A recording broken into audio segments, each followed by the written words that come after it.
नारद मुनि बताते हैं कि अ, वो शास्त्र जिसमें भगवान के गुणगान गाए गए हो, है, और वो शास्त्र जिनमें भगवान के गुणगान ना हो, है, भगवान के नाम रूप गुण लीला इत्यादि के चर्चा जिस शास्त्र में हुए हो वो शास्त्र एक तरफ, और वो शास्त्र जिसमें भगवान के नाम रूप गुण लीला इत्यादि का चर्चा नहीं हुए, तो उनमें क्या अंतर है, क्या पार्थक्य है, क्या प्रभेद है, ये बताते हैं। श्रीमद् भागवतम के प्रथम स्कंद में ही है ये, पंचम अध्याय में। प्रथम बताते हैं कि न यद वशिश्चित्रपदम हरेर्यशो जगत पवित्रम प्रगृणीत कर्हिचित् तद्वायसं तीर्थमुशन्ति मानसा न यत्र हंसा निरमर्त शिक्षया। कहते हैं, न यद वचिश्चित्र पदम हरेर यशो, वह शास्त्र जिनमें भगवान के यश, भगवान के गुण गाथा, जो कि जगत पवित्रम प्रगृणीत करहिचित, वह यश भगवान के वो यश गाथा जो कि यदि हम ग्रहण करें, हम उस यश का गान गुणगान करें, तो क्या हो जाता है, जगत पवित्रम, समस्त जगत को पवित्र कर सकते हैं वो, है। वह यदि जहाँ पे ना हो, न यद वचस चित्र पदम, भगवान के उस यश का, उस गुणगान का जहाँ पे चित्रित नहीं किया गया हो, जहाँ पे अंकन नहीं किया गया हो, जहाँ पे वर्णन नहीं किया गया हो, वो क्या हो जाता है, तद्वायसम तीर्थमुशंति मानसा। कहते हैं कि वो वायसम तीर्थ, वायस अर्थात कौवा, कौवे को संस्कृत में वायस कहते हैं, वो कौवे का तीर्थ स्थान है, बन जाता है पायसम तीर्थ, कौवे का तीर्थ स्थान है। और कौवे का तीर्थ स्थान क्या होता है, साधारण तो देखा जाएगा, आपके यहाँ पे कौवे है कि नहीं, यहाँ पे कभी मिलता है, कभी कभार कौवे मिलेंगे कूड़ेदान के पास, या जहाँ पे जीव जंतु के मृतदेह फेंके हुए हैं, उस स्थान पे मिलेंगे। साधारणतः गंदे स्थान पे, जहाँ पे गंदा है, गंदगी है, वहां पे आपको मिलेंगे आ, ये कौवे, कौवे का झांक मिलेगा, झुंड में रहेंगे कौवे एकदम, है, मानो वही उनका तीर्थ है। जैसे हम तीर्थ करने जाते हैं वृंदावन मथुरा, सारे कौवे तीर्थ करने जाते हैं उस स्थान पे जिस स्थान पे गंदगी हो, है। और वहां पे क्या होता है, न यत्र हमसा निर्मत शिक्षया, हंसा नहीं जाते हैं, जो हंस होते हैं, हंसा हंसा उस गंदे जगह पे नहीं जाते, गंदगी पे नहीं जाते, वो जाते हैं, हंस जाते हैं सरोवर पे, जहाँ पे पानीय जल का व्यवस्था हो, जहाँ पे सुंदर जल हो, वहां पे जाते हैं हंस, कौवे जाते हैं उस गंदगी पे। तो कहते हैं कि वो आपके, वो शास्त्र जिस शास्त्र में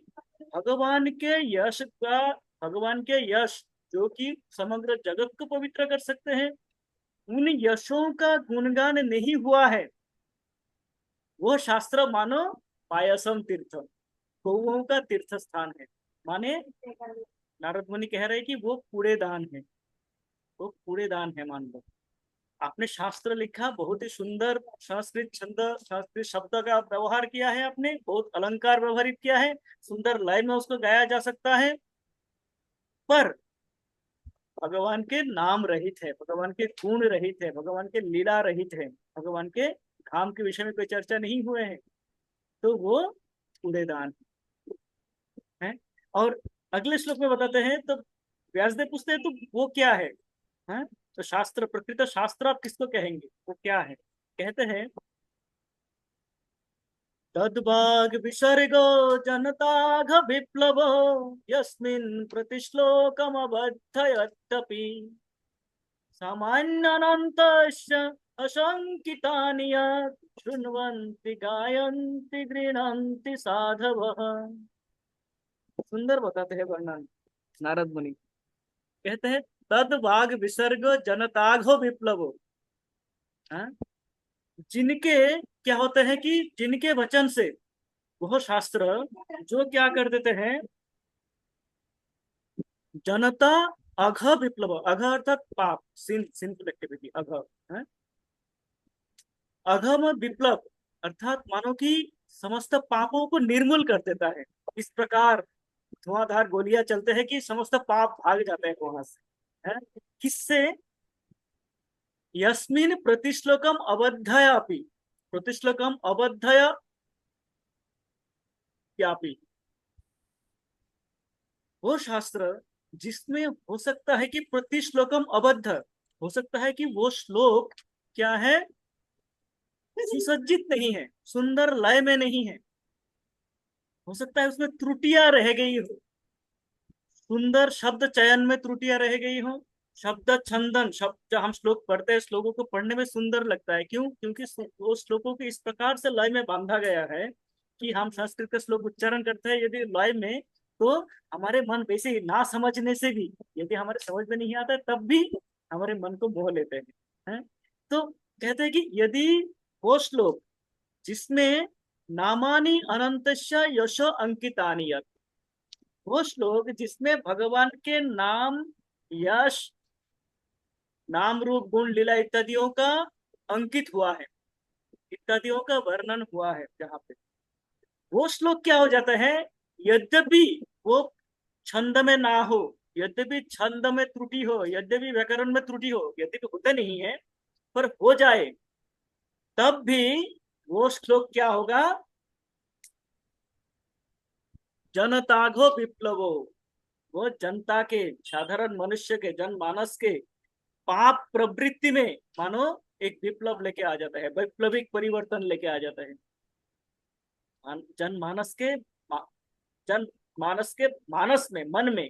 इस प्रकार परिवर्तन लाते हैं कि मानो एक विप्लव आ गया हो और वो एकदम परिष्कार हो जाते हैं उन शास्त्रों का अध्ययन करके जिसमें भगवान के नाम, यश इत्यादियों का वर्णन हुए हैं। और वो क्या होते हैं, शृण्वन्ति गायन्ति गृह्णन्ति साधवः, साधुजन उनका श्रवण करते हैं,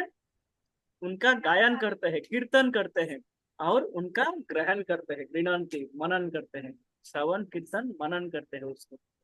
उन शास्त्रों को। तो दो शास्त्रों में प्रभेद क्या हो गया, प्रभेद क्या हो गया, एक शास्त्र में भगवान के नाम है, नाम रूप गुण लीला इत्यादि है, एक शास्त्र में भगवान के नाम रूप गुण लीला इत्यादि नहीं है। जहां पे भगवान के नाम रूप गुण लीला इत्यादि नहीं है, मान लीजिए हम कोई सत्संग में गए हैं, सत्संग नाम है उसका, सत्संग, सत्संग होते रहते बहुत सारे, हाँ? तो सत्संग में गए, उस सत्संग में भगवान के विषय में चर्चा नहीं हो रहा है, अच्छी बातें हो रही है सब, पर भगवान के विषय में चर्चा नहीं हो रही। तो नारद मुनि कहते हैं कि वो मानो गौओं का तीर्थ है, वो मानो एक कूड़ेदान है जहाँ पे कूड़ा डाला गया हो, कूड़े सारे बैठे हुए हैं,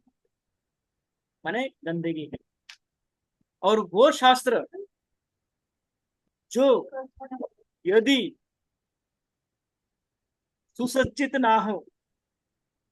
यदि सुंदर शब्दों का व्यवहार प्रयोग ना हुआ हो, यदि उसमें कोई त्रुटियां, व्याकरण गत कोई त्रुटियां रह गई हो, पर वो क्या है, भगवान के नामानि अनंतस्य यशो अंकितानि, भगवान के नाम, अनंत नाम, अनेकों नाम, और भगवान के जो यश है, नाम रूप गुण लीला इत्यादियों का जो वर्णन है, वो वर्णन से यदि चित्रित किया गया हो, तो वो क्या हो जाता है, वो मानो तीर्थ स्थान बन जाता है, जहाँ पे समस्त साधुजन जाते हैं, साधुजन जाके वो क्या करते हैं, उन शास्त्रों का, उन कथाओं का शृण्वन्ति, श्रवण करते हैं, गृह्णन्ति गायन्ति, वो कीर्तन करते हैं, और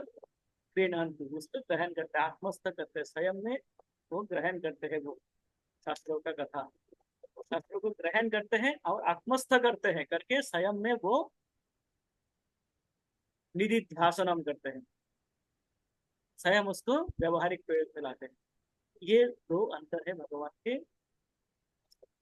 नाम होना और भगवान की उपस्थिति, भगवान की उपस्थिति और भगवान के अनुपस्थिति, भगवान के होना और भगवान के ना होने में